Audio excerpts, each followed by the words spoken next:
మా చిన్నప్పుడు 'కృష్ణ' 'చిరంజీవి' అభిమానుల మధ్యన పోట్లాట ఎక్కువగా ఉండేది.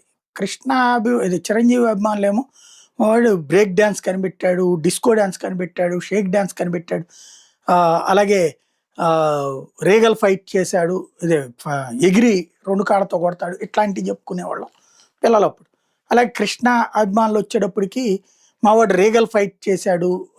అట్లాగే 70 ఎంఎం మావాడే తెచ్చాడు, స్టీరియోఫోనిక్ మావాడే తెచ్చాడు, కలర్స్ టీవీ మావాడే, కలర్ సినిమా మావాడే తీసుకొచ్చాడు, అదేది గూఢచారి సినిమాలు మావాడే తీసుకొచ్చాడు. తర్వాతన మన ఎడారుల్లో ఉన్నటువంటి సినిమాలు మావాడే తీసుకొచ్చాడు, తుపాకులు మావాడే తెచ్చాడు, ఇట్లా చెప్పుకునేవాడు. ఇప్పుడు అట్లాగే ఎవరికాళ్ళు చెప్పుకున్నటువంటి రోజుల నుంచి ఇప్పుడు 'వారణాసి' వచ్చేటప్పటికి మహేష్ బాబుతో తీస్తున్న సినిమా ఇదివరకు మళ్ళీ 70 ఎంఎంలు కాకుండా అద్భుతమైనటువంటి స్క్రీన్స్ కావాలంటున్నారు. ఆ స్థాయికి స్క్రీన్స్ వచ్చే అవకాశం లేదు. దీంతో కలగాపులగంగా 2 రకాలు కలిపి, అంటే తీసేటటువంటి పిక్చర్‌లోనే 2 రకాలు కలిసి తీయాలనుకుంటా.